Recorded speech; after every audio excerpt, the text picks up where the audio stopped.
The Newsday continues here on One News Now. I'm Charles Lejano. Sugar and flour prices are continuously rising, making food products even more expensive. But what exactly is to blame for these price hikes? Shaila Francisco tells us in this report. Prices of some bread products in this Quezon City bakery have gone up by 10 to 15 pesos. But retailers and owners say these were hikes implemented in tranches as they can't afford to do big-time increases. Kahit na mataas ng ingredient, saka transport cost, lahat-lahat yan, pati fuel cost, konti lang ang taas namin, hindi pwedeng mataas sobra kasi ang problema kung itaas sobra ang presyo ng tinapay, pandesal and other basic foods, baka mawalan kami ng customer. Some bakeries say costs of raw materials have become more expensive all at the same time. Flour price for one is now up by 40 to 140 pesos and is still bound to increase further due to tightness in the supply of wheat.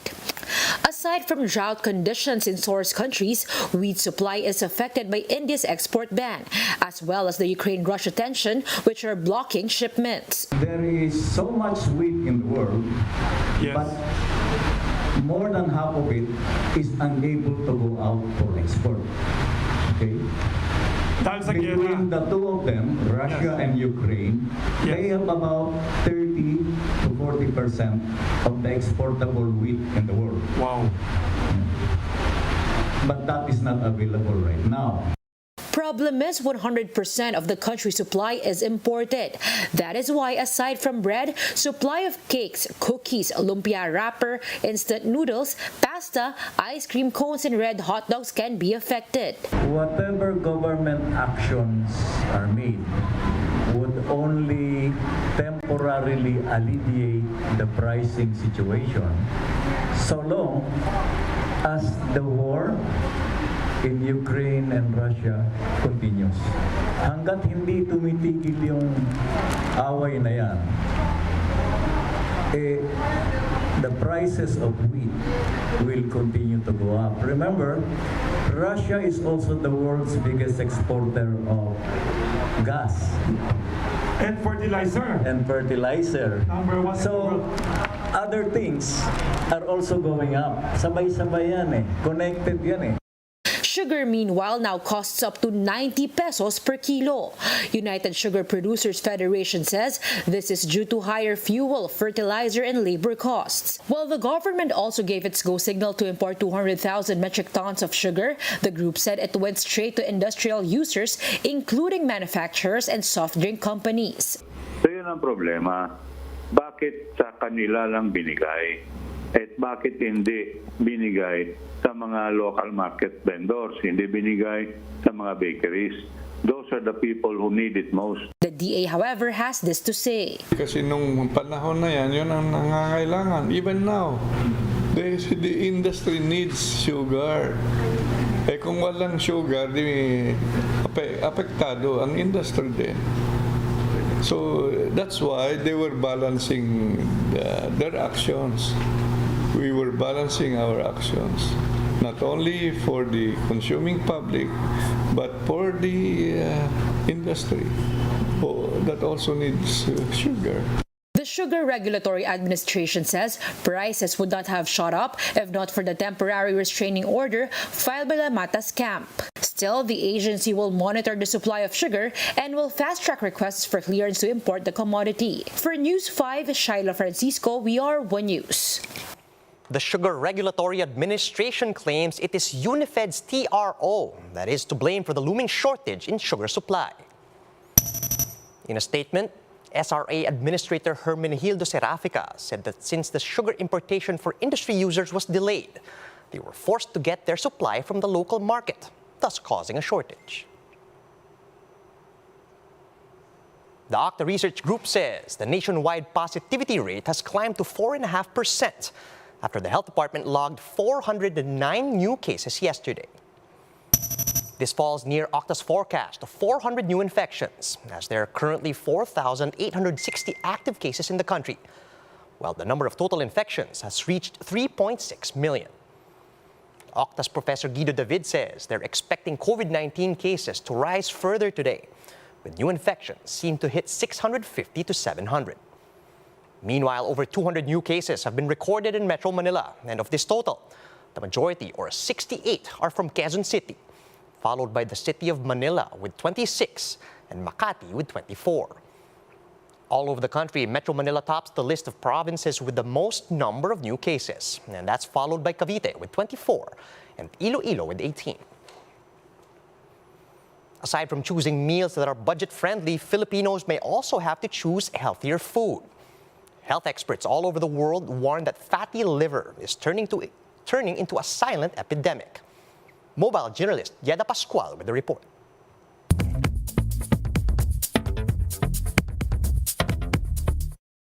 Aside from COVID-19, the world is facing another crisis. Only difference is, it's not a virus, but a disease, fatty liver. Now called as a silent epidemic, a study says 1 out of 4 people in the world has it, either due to genes or unhealthy lifestyle. In the world and also in the Philippines, that fatty liver will be the fastest rising cause for liver cirrhosis, liver cancer, and the fastest rising reason or root cause for patients needing liver transplant. Individuals who are overweight and diabetic, as well as those who have high blood and high cholesterol, are more prone to having fatty liver. And because it has no symptoms, one might not even notice it. But worry not, Dr. Tripon says this can be treated. Number 1 po yung cutting down on alcohol. If you are overweight or obese, when you drink alcohol, there is no benefit. It's absolutely detrimental or masama for your health na. To help reduce the risk of having fatty liver, she said one should exercise for at least 30 minutes a day and limit the amount of cholesterol consumed through food. If allowed, drinking black coffee is advised as it lowers an individual's chance of having liver cancer. Also recommended is a consultation with a specialist like a hepatologist and gastroenterologist. Hindi dapat isawalang bahala. Ang importante kasing maalala is pag na-catch mo to very early, you can decrease the risk of progressing to liver cirrhosis and even liver cancer. Anyone can have fatty liver, regardless of age. So as they say, be a liver lover. Mobile journalist Yeda Pascual, we are One News. We'll be back with more stories after a quick break. Keep it here on One News.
You're still watching One News Now. I'm Charles Lejano.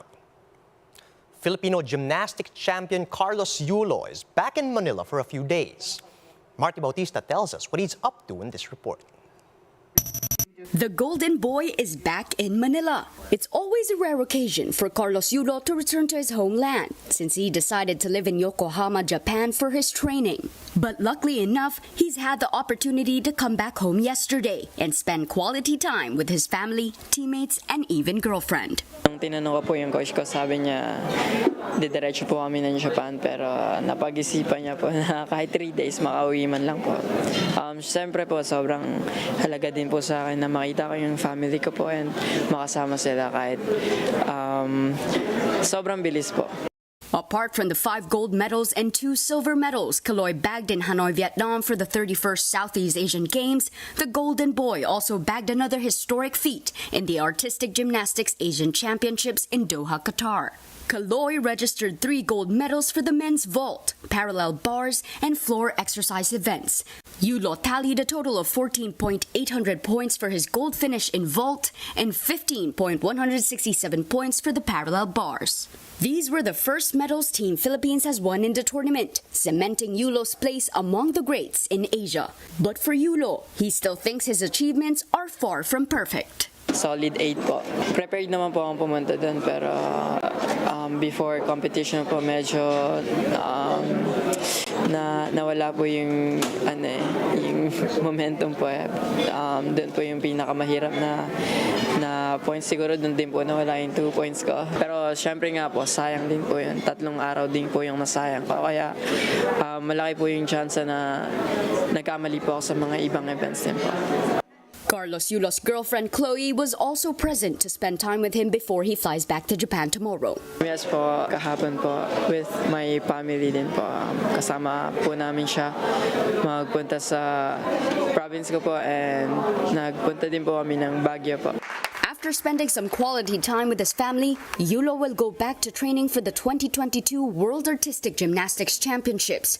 Part of his training in Japan includes joining local competitions to practice his all-around events. The 2022 World Artistic Gymnastics Championships will be held at the Liverpool Arena in the United Kingdom from October 26 to November 6.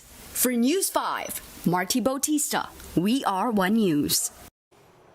And those are the top stories at this hour. Join us later at 11 a.m. as we continue to monitor the day's biggest stories. You can also catch One News on Signal Play. Just register for a free account at www.signalplay.com so you can stream One News live anytime, anywhere. I'm Charles Lejano. Mask on, wash hands, and stay safe, Philippines. We are One News.